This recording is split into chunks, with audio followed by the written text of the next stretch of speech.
Bonjour, si tu vois cette vidéo, c'est que tu as acheté un des deux exemplaires que je tiens dans mes mains. Donc déjà, je te remercie et puis j'espère que tu vas prendre du plaisir donc à proposer ce tour à tes spectateurs. Donc dans cette vidéo, je vais t'expliquer un peu les livres, comment ils fonctionnent et puis également les routines que tu vas pouvoir faire avec. Donc, c'est un accessoire qui a été pensé pour les enfants parce qu'il y a à l'intérieur du visuel. Tu vas constater qu'il y a une image du super-héros et ici du texte. Ce qui fait que si on fait un spectacle à des enfants qui ne savent pas forcément lire, ils peuvent tout de même se rapporter au visuel du super-héros, donc au dessin qu'il y a.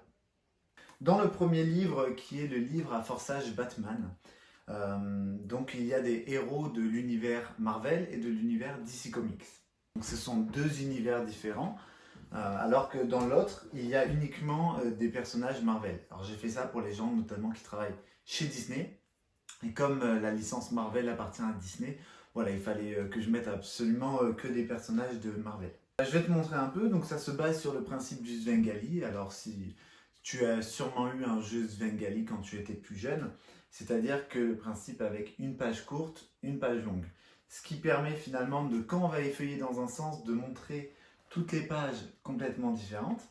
Et puis quand on va ouvrir dans l'autre sens, toutes les pages seront cette fois-ci identiques. Voilà, ça permet ainsi de forcer, hein. Donc il faut vraiment, je te conseille surtout de ne pas t'en servir comme un livre de coloriage. C'est-à-dire, ce que je te conseille de ne pas faire, c'est de faire oh regarde, toutes les pages sont différentes, magie, toutes les cartes maintenant sont identiques. Surtout ne fais pas ça. Parce que c'est pas le but de cette routine. Et puis ça serait vraiment mal se servir de ce livre-là, puisque les gens penseraient que le livre est truqué. Alors que là, la façon dont tu vas t'en servir, ça permet de faire croire au spectateur que justement le livre est tout à fait normal. Le livre d'ailleurs est utilisé comme un support. Ces livres sont du format A5, donc c'est adapté à la fois pour la scène, c'est suffisamment visuel pour se voir sur scène, et c'est suffisamment, on va dire, petit pour être utilisé en close-up. Si ce format-là est un peu trop grand à avoir sur toi, ou si en close-up tu n'utilises pas de mallette, ce que je te conseille de faire, c'est ce que j'ai fait sur ma veste de close-up, c'est de faire une ouverture à l'arrière. Alors, je vais attraper ma veste et je vais te montrer ça de suite. Et ça te permet, on va dire, d'avoir une poche supplémentaire sans t'encombrer les poches et bien sûr sans que ton livre soit abîmé. Voilà, pour que vraiment tu puisses t'en servir. Donc ça, c'est vraiment l'utilisation que tu peux faire en close-up. Voilà, donc à l'intérieur, tac, tu vas chercher ton livre au moment de le présenter. Donc ça, c'est juste une petite astuce que je te donne si tu veux faire ce tour en close-up. De suite, je vais t'expliquer la routine que tu peux effectuer avec cet accessoire.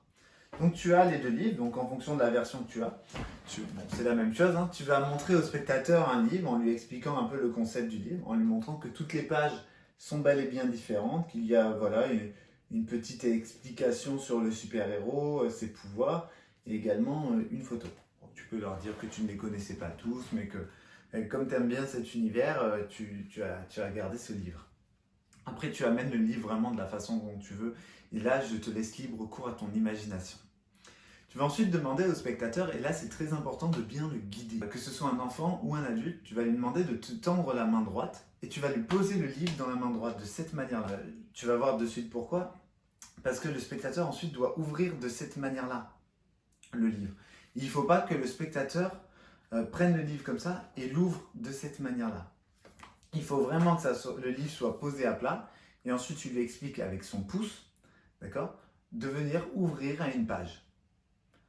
Très important de bien le guider, de lui dire de ne pas effeuiller toutes les pages, mais vraiment d'ouvrir à la page où il veut et ensuite de regarder. Sinon, il va être influencé. Et c'est pour ça que tu lui expliques également de cette démarche-là. En fait, tu la justifies en lui disant que tu ne veux pas qu'il choisisse vraiment un livre parce que tu pourrais essayer de le deviner ou il pourrait être influencé par les images, par le texte. Et tu veux pas ça, tu veux vraiment que ça soit un choix aléatoire. Donc tu lui demandes de poser la main droite, d'ouvrir avec son pouce gauche à une page. Il va tomber sur, en fonction de la version que tu as, soit Hulk, soit Batman. Ensuite, tu vas pouvoir enchaîner sur une routine de book test. Je vais t'expliquer de suite la routine. Le livre est construit d'une telle manière à ce que le texte puisse forcer finalement 4 mots. Tu demandes au spectateur, donc une fois qu'il est sur sa page, déjà de bien visualiser son super-héros. Là, pour moi, c'est Batman. Donc, il visualise le super-héros. Et puis, tu lui demandes de garder rapidement dans le texte et de choisir un mot de plus de 6 lettres. Là, ça va aller assez vite, il va regarder. Sur la version Batman, il y a 4 choix. La première, c'est travailler, recommander, nombreux et bagarre. Ce sont les 4 seuls choix possibles. En fait, ce sont les 4 seuls mots qui font plus de 6 lettres, qui sont répétés également plusieurs fois dans le texte pour que le spectateur ne passe pas trop de temps à chercher son mot et que ça soit vraiment rapide. Il ouvre, il a un mot en tête, il referme. Ou il garde à la page, peu importe. Ensuite, je vais t'expliquer maintenant comment choisir et comment trouver quel mot il a choisi.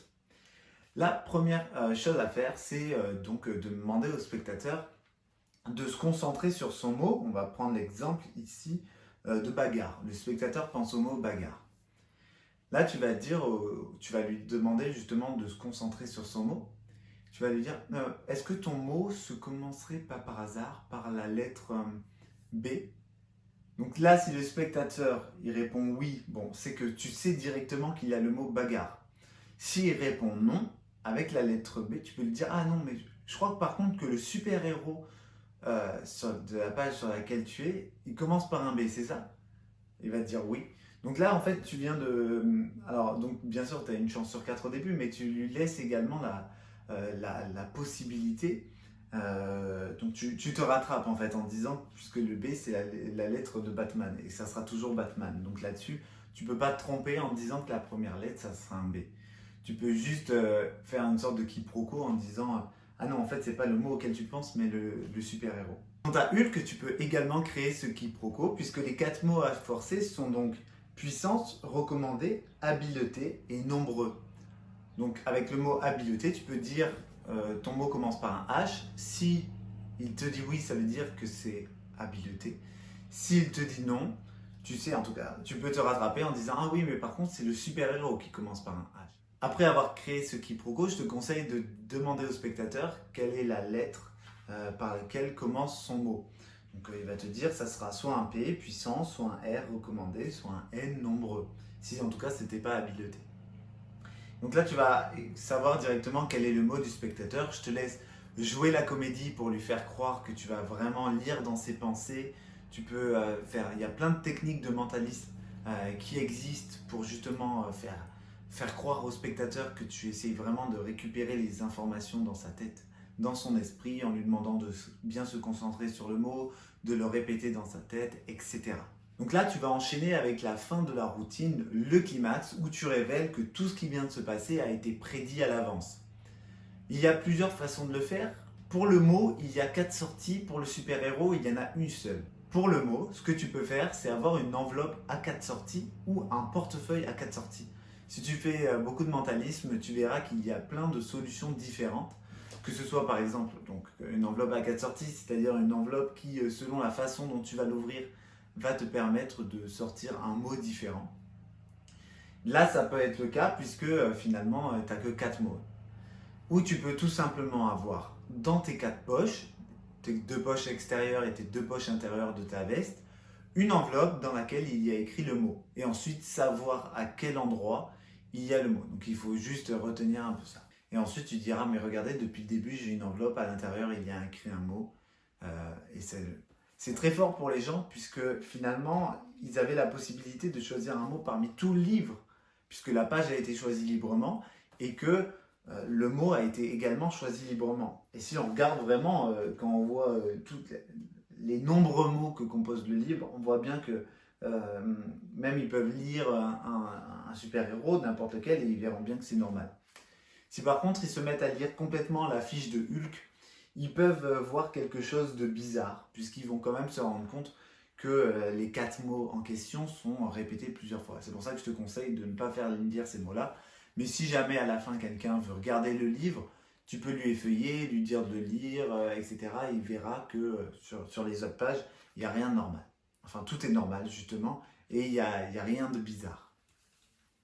Quant à la révélation du super-héros, il y a plein de tours d'autres magiciens qui te permettent de faire cette révélation. Je vais notamment te conseiller le tour Loli-Héros, qui est une sucette qui, sculptée dans ta bouche, va révéler un super-héros. Donc ça, c'est de Steve Rowe. Et ce tour, il existe la version Batman et la version Hulk que tu peux trouver sur tous les sites de magie. Et donc, il rentrait bien avec ces livres-là. Je te conseille également le dernier tour de Mathieu Biche, qui est le tour Shadow Heart, où l'ombre d'un point d'interrogation devient la tête de Batman. Batman a cet avantage que même sur une ombre, il est très reconnaissable. Et puis après, il y a également plein d'autres choses. Tu peux avoir un t-shirt avec un super-héros dessus. Euh, Tu peux également, durant le tour, par exemple, te mettre un sac sur la tête qui te couvre le visage et qui te permet de dire bah, je ne vois rien, donc je vais lire dans vos pensées alors que je ne vois rien. Et à la fin, quand tu enlèves le sac, tu as le masque du super-héros en question, donc que ce soit Hulk ou Batman. Pour le t-shirt, si tu ne veux pas le montrer dès le début, soit tu as ta veste fermée, soit également il existe le tour dress code de Calen Morelli, où tu as un t-shirt qui change en te tournant. Mais il existe également plein d'autres choses. Donc là, ça va être libre cours à ton imagination. On voit vraiment ça comme un accessoire. Ne te sens pas également obligé, si tu n'es pas à l'aise avec la routine de book test, donc de lecture de pensée du mot, ne te sens pas obligé de le faire. Tu peux tout simplement t'en servir pour forcer le super-héros que tu veux. Tu lui demandes d'ouvrir une page, de tomber sur un super-héros, de le retenir, et ensuite tu peux faire ta révélation de ton super-héros. Si tu as encore des questions, n'hésite pas à m'envoyer un message sur Facebook. Et puis on se dit à la prochaine.